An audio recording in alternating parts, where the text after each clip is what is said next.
Hi booktube, Aaron here. Hope you're doing very well.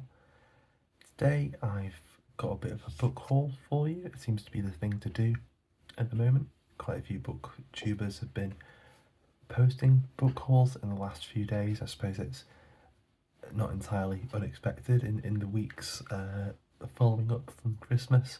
For any newer viewers, I'm supposed to be on something of a book buying ban, so the the fact I've got books to show you might seem a bit surprising, but these are all really presents. They're not books that I sort of went and bought. There's one where it's kind of a grey area, but it was more of a byproduct more than anything.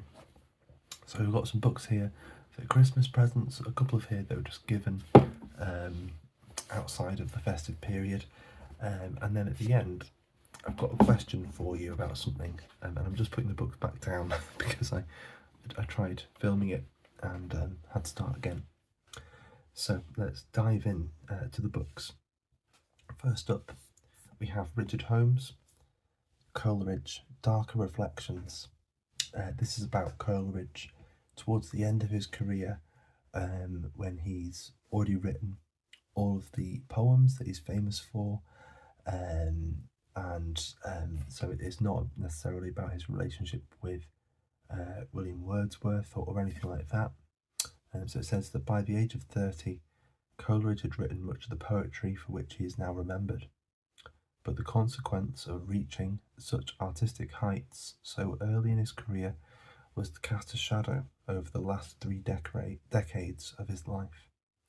In this moving portrait of a troubled genius falling to earth, we feel Coleridge's hopeless heartache, his disappointments, his addiction to opium, his elated highs and catastrophic lows, and experience his visits to the darkest depths of the abyss. But we also witness an act of extraordinary biographical reclamation, as Holmes convinces us of the astonishing breadth of the vision and poetic power which remained with Coleridge to the end. So it sounds really good, and I'm hoping to dive into some a fair bit of material sort of pertaining to the Romantic period, so I should get to it later on this year. And then into the books I got for Christmas. That last one was a book my dad gave me. He started it, decided it wasn't really for him, and so passed it on, and I'll report back to him on what it was like. Like that book, this next one has also already been shown on the channel, but it's The Anatomy of Melancholy by Robert Burton. It's got an introduction by William H. Gass, who I've heard of. I sort of understand he's sort of an important writer, a well-respected writer, and I did quite like his introduction. As you can see, I've already made a little bit of a dent in this, but I think it'll take a little more time. But here we go. Here's what it says on the back. One of the major documents of modern European civilization, Robert Burton's astounding compendium, a survey not only of melancholy in all its myriad forms, but also of humanity's endless efforts to assuage it, has invited nothing but superlatives since its publication in the early 17th century. Llewellyn Powys called it the greatest work of prose of the greatest period of English prose writing, while the celebrated surgeon Sir William Osler pronounced it one of the very greatest of medical treatises. And Dr. Johnson, Boswell reports, declared it was the only book that ever took him out of bed 2 hours sooner than he wished to rise. Here is the whole of Burton's immense life work, a spectacular labyrinth of wit and learning, a truly incomparable masterpiece that is as sure to delight, instruct, and divert today's readers as much as it has those of the last 4 centuries. So yeah, I'm very much looking forward to getting into this.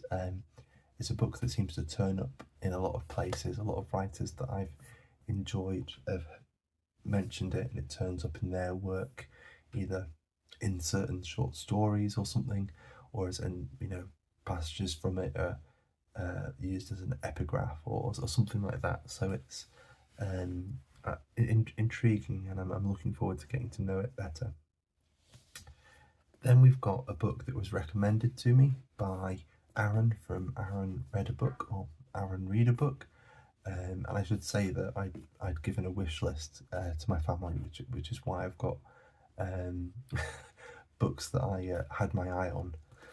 So we've got Border, A Journey to the Edge of Europe by Kappa Kasabova, and this is about the border between Bulgaria, Turkey and Greece. So here's the back. When Kapka Kasabova was a child, the fragile border zone between Bulgaria, Turkey and Greece swarmed with soldiers, spies and fugitives seeking to cross from east to west. Today, this densely forested landscape is still scarred by its past. Here, Kasabova journeys to meet the people of this border. Treasure hunters and guards, entrepreneurs and psychic healers, refugees and smugglers, tracing the physical and psychological borders that intersect its villages and mountains, seeking out the stories that will unlock its secrets. So yeah, I'm looking forward to getting to know this a bit better. It's a sort of a period and a region that I'm intrigued to hear a bit more about and to learn more about. And then we've got the Woman Who Borrowed Memories, the selected stories of Tove Jansson. I've enjoyed her Moomin stories and comic strips in the past. This is some of her writing for adults, I suppose. So it says, Tove Jansson was a master of brevity, unfolding worlds at a touch. Her art flourished in small settings, as can be seen in her best-selling novel, The Summer Book, and in her internationally celebrated cartoon strips and books about the Moomins. It is only natural, then, that throughout her life she turned again and again to the short story. The Woman Who Borrowed Memories is the first extensive selection of Jansson's stories to appear in English. Many of the stories collected here are pure Jansson, touching on island solitude and the dangerous pull of artistic impulse. In The Squirrel, the equanimity of the only inhabitant of a remote island is thrown by a visitor. In the Summer Child, an unlovable boy is marooned along with his lively host family. In The Cartoonist, an artist takes over a comic strip that has been run for decades. And in The Doll's House, a man's hobby threatens to overwhelm his life.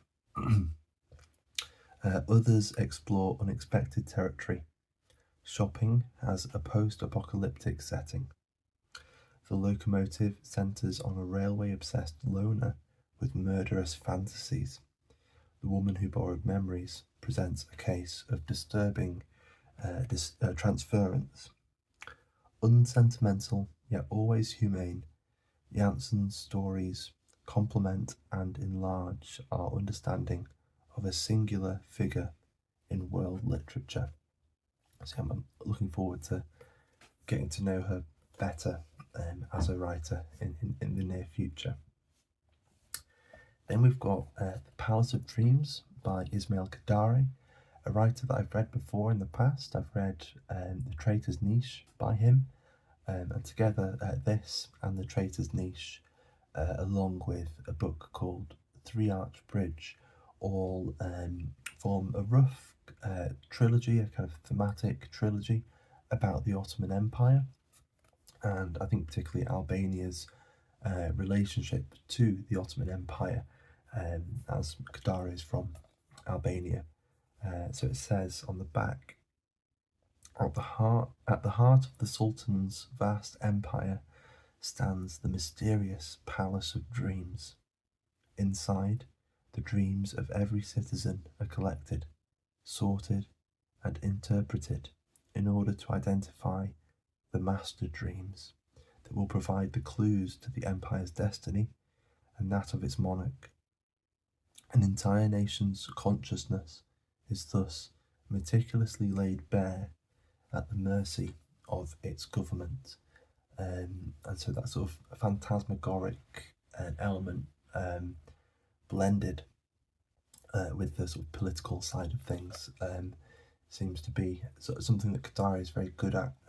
It says here that this book was, it was banned in Albania in 1981 when it was first published. So he's, saying something about Albania's history or the Ottoman Empire's history that maybe was a little uncomfortable at the time. And so this is translated by Barbara Bray, but it's not translated from the Albanian, and this is something I've heard about. So it's translated from the French version of the Albanian by Yusuf Vrioni. So we're not getting a direct translation. It is a sort of a piggyback translation almost. And I'll be curious to know whether it's the same for the Traitor's Niche. I'll have to go back and find out, and I'll put it in the description if that's the case. And I should add this selection of Toby Anson's stories is translated from the Swedish by Thomas Thiel and Sylvester Mazzarella. So one directly from its source language here, and one a little more indirectly. And then a bit randomly, I got this sort of free with a crate of beer. So I, sometimes you buy something online and it gives you a voucher for something else. For like the first time ever, I sort of took that up, and the voucher was for a company called Beer 52, who give you a crate of beer every month, and the first one was free, and you just paid shipping. And but with it came this weird little book called "The Story of Craft Beer: How It's Made and How to Drink It" by Pete Brown, who is a writer on food and drink, and I suppose specifically writes about beer. And I've already read this. It's only a short thing, but it's got an ISBN, so I think it counts as a book.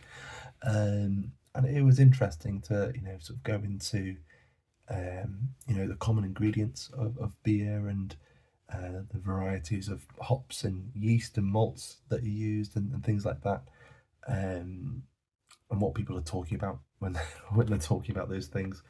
I'm sure if you sort of just Googled beer, you could find out a lot of it as well. But it was interesting, and Peter Brown's writing was entertaining as well.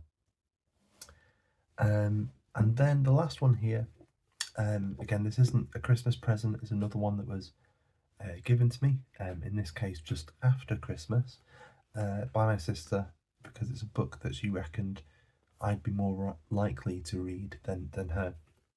And it's Silent Spring by Rachel Carson, one I've heard about and I'm really intrigued about. I, for some reason, don't read that much about the environment, and this is a very sort of touchstone, very important book on the environment, and sort of spurred on a whole generation of environmentalists. So here's what it says on the back. Rarely does a single book alter the course of history, but Rachel Carson's Silent Spring did exactly that. The outcry that followed its publication in 1962 forced the banning of DDT and spurred revolutionary changes in the laws affecting our air, land, and water. Carson's passionate concern for the future of our planet reverberated powerfully throughout the world, and her eloquent book was instrumental in launching the environmental movement. It is without question one of the landmark books of the 20th century. And then it's got a introduction by Al Gore from when he was vice president. And so obviously this isn't going to be particularly topical for our current the current state of things environmentally. But it'll be interesting anyway, and I'm really intrigued to see what kind of issues and what kind of things she's got to talk about in Silent Spring. And then finally, there's my question for you, and that's because my brother, he wasn't entirely sure what to get me for Christmas, and he gave me a national book token, and it's got £20 on it, and it can be used in pretty much any bookshop that accepts national book tokens. I'm fairly certain it'll be places that sell new books. I'm not sure that secondhand bookshops would accept them. But I've got £20 to spend on books. It could possibly cover 2 books or maybe 1 book. And my question is whether I should use it now, since I'm on a book buying ban, but technically this is, a present, so could I just go ahead, use it, and buy a book with it?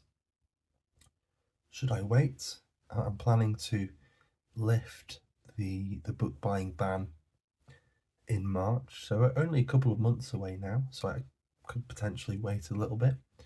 Or the third option, which I think is slightly more sensible, is to show a bit of discretion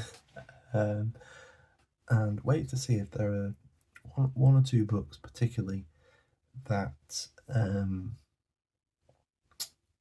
really pique my fancy, and that it seems like I don't want to wait on, and that I want to get soon. I don't want to just spend. I suppose I don't want to spend this for the sake of it. I want it to be something meaningful, something I'm looking forward to. So that's what I'm thinking. And I'm also thinking that if I was to use this before March, that I don't want to be spending more than what's on here. There's £20 on here, so I don't want to. I prefer to leave a little bit left over and use the rest, in the spring, rather than overspend. So that's what I'm thinking. But what's your opinion? Should I just go for it anyway?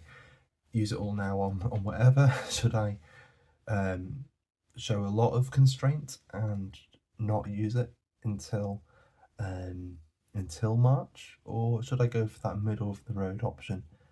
Let me know what you think and what you would do in my situation.